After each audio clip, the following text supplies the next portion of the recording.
Hello, बड़े दिनों के बाद मैं आपके लिए एक और कहानी लेकर आई हूँ। ये कहानी थोड़ी अलग तरह की है। समझ लीजिए किसी और ही ब्रह्मांड के बारे में है। तो चलिए शुरू करते हैं। जानवी, कहाँ हो तुम? मॉम, मैं यही हूँ, मुझे ढूंढो। देखो, मैं हाइड एंड सीक खेलने के मूड में नहीं हूँ। जल्दी से आओ और अपना दूध पियो। ओके, आती हूँ। अपने नर्म रोएदार पैरों को नज़ाकत से ज़मीन पर टिकाती हुई जानवी अपनी मॉम के पास आ गई।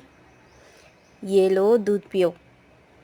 मॉम ने कटोरा ज़मीन पर रखा और जानवी सुड़प सुड़प करके दूध पीने लगी अपनी जीभ की सहायता से। फिर अपने हाथ से अपना चेहरा और अपनी मूछें साफ की।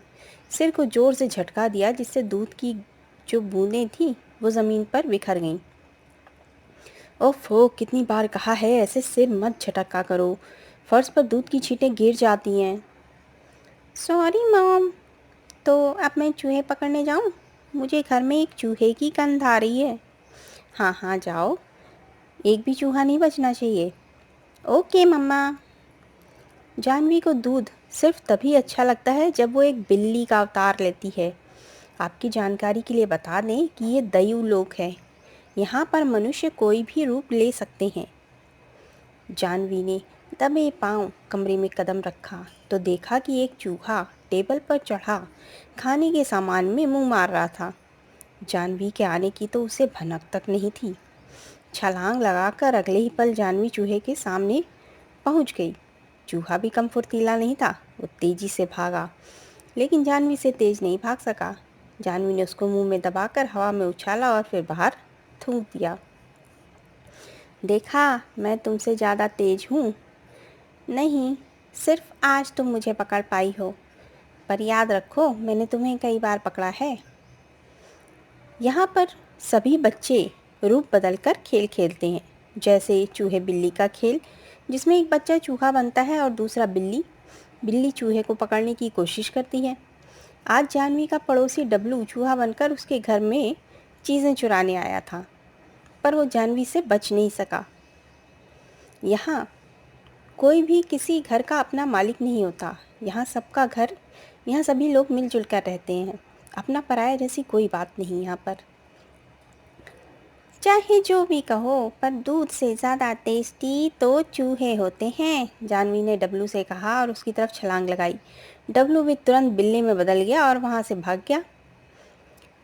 जानवी, अब अगर चूहे का काम तमाम कर दिया है तो बाहर जाकर आवारा बिल्लियों को भी भगा लो, मम्मी ने जानवी से कहा। और इसी के साथ भौंकते हुए जानवी तेज़ी से बाहर की तरफ भागी, क्योंकि बिल्लियों को भगाने के लिए तो कुत्ते चाहिए ना। कुछ बिल्लियाँ जो चूहों की तलाश में उसके गार्डन में घुस आई थीं, यानी उसकी सहेलियाँ जो वहाँ पे खेल रही थीं उसके गार्डन में, वो तुरंत फेंस कूदकर भागने लगी। जिनमें से एक को तो जानवी ने छलांग लगाकर पकड़ ही लिया था, पर वो उसकी पकड़ से फिसलकर भागने में सफल हो गई। इस तरह यहाँ पर बच्चे खेल खेलते हैं। शाबाश जानवी, आज तो तुमने बहुत अच्छा काम किया। अब तो तुम अपने हर रूप को बेहतर तरीके से प्रयोग करना सीख रही हो। अब तुम्हारे स्कूल जाने का समय हो गया है। तैयार हो जाओ आज कुछ नया सीखने के लिए। कुछ ही देर में जानवी तैयार होकर आईने में खुद को देख रही थी। अब उसके पास 2 सुंदर पंख थे। आज उसकी परीक्षा है। उसे कम से कम 5 किलोमीटर की दूरी उड़कर तय करनी है, तभी वह पास हो सकेगी।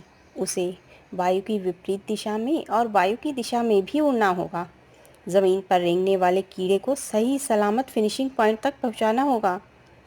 जानवी इस काम में सबसे तेज है। वो सबसे तेज उड़ान भरती है और दूसरे शिकार को देख सकती है। एक पक्षी के रूप में वो सबसे बेस्ट है। Mom, bye. ये लो, टिफ़िन रख लो। ये टिफ़िन में क्या है? तुम्हारे फेवरेट वर्म्स नूडल, प्यार से छोटी सी चिड़िया के सिर पर थपथपाकर मॉम ने कहा। अरे वाह! सब बच्चे फिनिशिंग लाइन तक पहुंचने से पहले ज़मीन पर रेंग रहे केचुओं को, जो तुम्हारे ही मित्र हैं, उन्हें चोंच में उठाकर उड़ेंगे। याद रखना, उन्हें चोट न लगे, वरना तुम्हारे नंबर काट लिए जाएंगे। टीचर ने स्कूल में सबको रेस के नियम समझाए। सभी पक्षी तेजी से उड़े और रास्ते में दिखने वाले केचुओं को एक एक कर चोंच में उठाकर फिनिशिंग लाइन की तरफ बढ़ने लगे। जानवी इस खेल में अव्वल रही और उसकी सहेली प्रिया वो सेकंड आई। प्रिया की चोंच में दबा हुआ केंचुआ तो जोर जोर से चीखने लगा। मैम, इसने मुझे घायल कर दिया है। झूठ झूठ बोलता है। ये तो बिल्कुल ठीक है, मेरे नंबर कम कराने के लिए ऐसा बोल रहा है मैम। नहीं मैम, देखिए इसने मुझे घायल कर दिया है। झूठ। हाँ हाँ ठीक है, तुम दोनों की दुश्मनी बहुत पुरानी है, मुझे सब पता है, चिंता मत करो, तुम्हें दूसरा स्थान मिलता है प्रिया। प्रिया ने कुछ केंचुआ बने संकल्प को चिढ़ाया। वो भी अब पक्षी बन चुका था और उसे चिढ़ा रहा था। अब जो बच्चे केंचुआ बने थे उन्हें पक्षी बनकर दूसरे ग्रुप के बच्चों को, जो केंचुए का रूप लेंगे, उन्हें फिनिश लाइन तक पहुंचाना था। इसी प्रकार यहाँ पर बच्चे सीखते हैं कि वो अपने हर रूप में कैसे बेस्ट परफॉर्म कर सकते हैं। इसके अलावा वो यहाँ पर ग्रहों, नक्षत्रों और अनेकों लोकों के बारे में, ब्रह्मांडों के बारे में भी पढ़ाई करते हैं। इस बार परीक्षा में जानवी अव्वल आई थी। अपनी ट्रॉफ़ी लेकर जब वो घर लौटी तो उसकी माँ बहुत खुश हुई। अरे वाह मेरी बेटी, मुझे तुझसे यही उम्मीद थी, शाबाश। अब चलो कुछ खाना खा लो। फिर मैं खेलने जाऊंगी, मुझे नदी पर तैरने जाना है। ठीक है, चली जाना। जानवी ने मानव शरीर धारण किया और माँ के बनाए हुए उबले हुए चावल दाल खाकर सीधी नदी पर भागी। वहाँ पानी में छलांग लगाते ही उसके पास गिल्स और 4 तैरने वाले पंख भी आ गए। अब वो एक सुनहरी मछली बन चुकी थी। पानी के भीतर की दुनिया बाहर की दुनिया से कम खूबसूरत नहीं थी। जानवी के कई दोस्त भी वहाँ आ गए और वो सब मिलकर काफ़ी देर तक एक साथ पानी में तैरते और खेलते रहे। फिर जानवी घर लौटी तो बहुत थकी हुई थी और जाते ही सो गई। सुबह माँ की आवाज़ सुनकर उसकी फिर से नींद खुली। माँ ने उसे प्यार से उठाया और सिर सहलाकर बोला, जानवी, स्कूल की देरी हो रही है, उठ जाओ। मम्मी, आज भी मुझे वही सपना आया था। कौन सा सपना?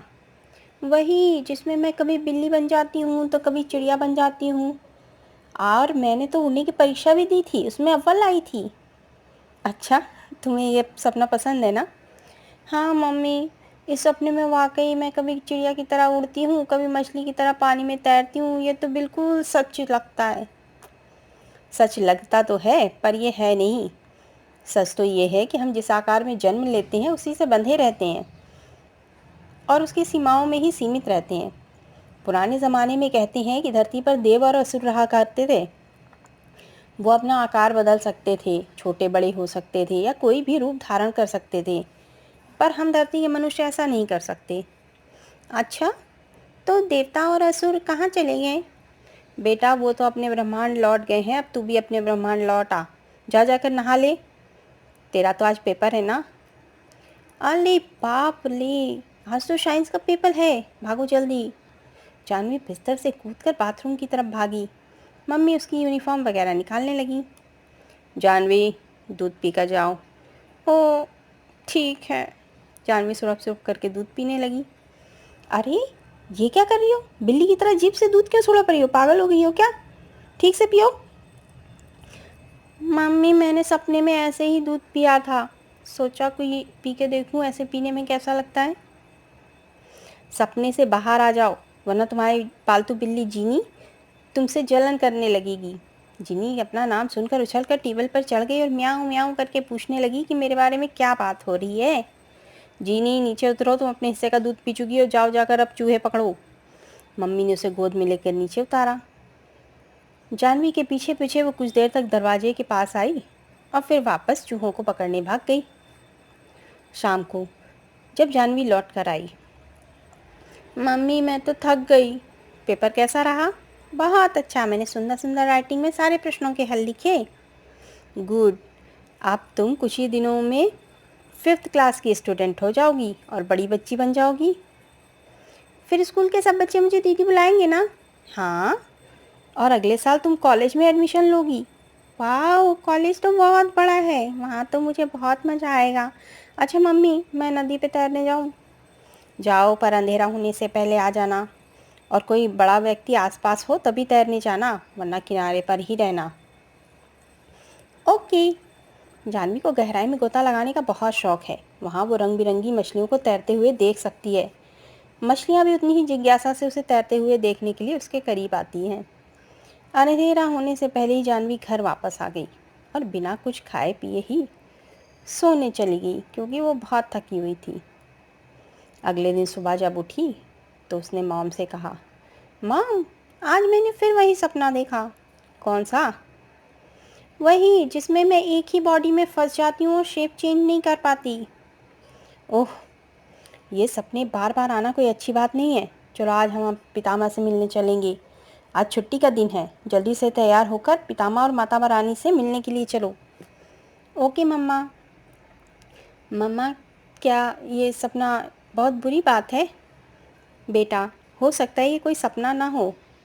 दरअसल ईश्वर के बनाए हुए अनेक ब्रह्मांड हैं। विभिन्न विभिन्न ब्रह्मांडों में हमारे ही जैसे प्रतिरूप रहते हैं। प्रत्येक ब्रह्मांड की कुछ सीमाएं हैं। जैसे हमारे ब्रह्मांड में न तो हम जन्म लेते हैं न मरते हैं, करोड़ों वर्षों से इसी आयु में जी रहे हैं। पर कहते हैं कि एक ऐसा भी ब्रह्मांड है जहाँ लोग मरकर वापस नया जन्म लेते हैं। उसे मृत्यु लोक कहा जाता है। यानी वहाँ के लोग पहले बच्चे होते हैं, फिर किशोर, फिर जवान होते हैं और फिर बूढ़े होकर मर जाते हैं। उसके बाद वो नया जन्म लेते हैं। पर नए जन्म में वो लोग नया आकार ले सकते हैं, यानी वो मछली भी बन सकते हैं और चिड़िया भी। इस तरह हर बार शेप चेंज करने के लिए उन्हें मृत्यु का स्वाद चखना पड़ता है। पर हमारे ब्रह्मांड में ऐसा करने के लिए मरने की ज़रूरत नहीं है। तुम कभी भी मछली या चिड़िया बन सकती हो। हमारी सीमा यह है कि मैं चाहूँ तो भी फिर से बच्ची नहीं बन सकती और तुम चाहो तो बड़ी नहीं हो सकती। वह लोक अत्यंत भयानक है। वहाँ के लोग झूठ, पाप और हिंसा में लिप्त रहते हैं। झूठ, पाप, हिंसा, ये क्या चीज़ होती है माँ? बेटा, वो तुम ना ही जानो तो बेहतर है। पर ये तो अच्छी बात है ना कि वहाँ के बच्चे सदा बच्चे नहीं रहते हैं, वो समय के साथ बड़े हो जाते हैं। पर मैं तो हमेशा ही बच्ची रहती हूँ। How boring. कुछ मायनों में वो लोग अच्छा है, पर सुना है कि वहाँ के लोग बहुत पापी होते हैं और बुरे काम करते हैं। वो एक दूसरे को हानि पहुँचाते हैं और इसी की पनिशमेंट के तौर पर वो खुद भी अपने हर रूप में कष्ट उठाते हैं। उनके पापों के अनुसार ही उन्हें अगला जन्म मिलता है। लूला, लंगड़ा, अपाहिज, अल्पायु शरीर मिलता है। क्या कभी कोई उस ब्रह्मांड में गया है? हाँ, हमारे पितामह वो तो वहाँ जा चुके हैं और वहाँ के बारे में जो भी बात बताई उन्होंने वो बहुत ही भयानक थी।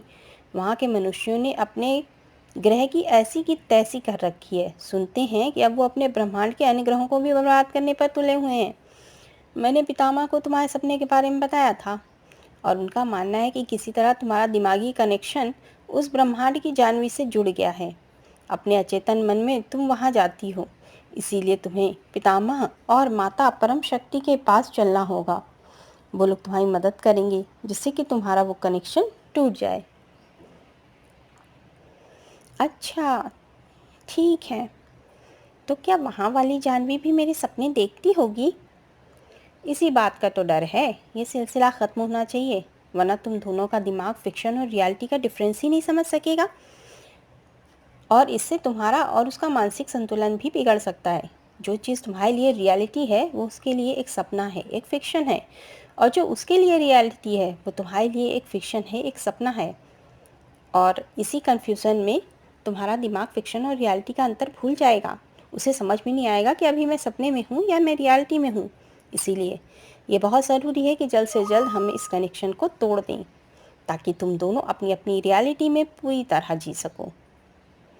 क्या वहाँ उनके पास भी पितामह होंगे जैसे हमारे पास है? उस ब्रह्मांड के लोग कृत्रिम जीवन जीते हैं। वे पाप कर्मों में लिप्त रहते हैं, प्रकृति से दूर हो चुके हैं।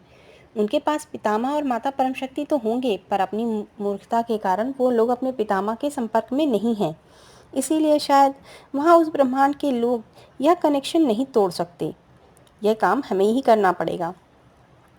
कुछ ही देर में जानवी अपने पिता के साथ पितामह और माता परम शक्ति के सम्मुख खड़ी थी। उन्होंने उसके सिर पर हाथ रखा और कहा, जाओ पुत्री, आज से तुम्हें वो दुस्सपने नहीं आएंगे। मेरे कनेक्शन तोड़ने के लिए तुम्हारे मस्तिष्क के चारों ओर एक सुरक्षा कवच बना रहा हूँ। पितामह ने जानवी के सिर पर हाथ रखकर अपने 4 मुखों से एक मंत्र का उच्चारण किया और जानवी को लगा कि वो बहुत हल्का महसूस कर रही है। माता परम शक्ति ने उसे कुछ ज्ञान की बातें भी बताईं और वो हंसते खेलते हुए घर वापस आ गई। उस रात के बाद जानवी ने फिर कभी उस लोक का सपना नहीं देखा। थैंक यू कहानी पूरी सुनने के लिए बहुत बहुत धन्यवाद।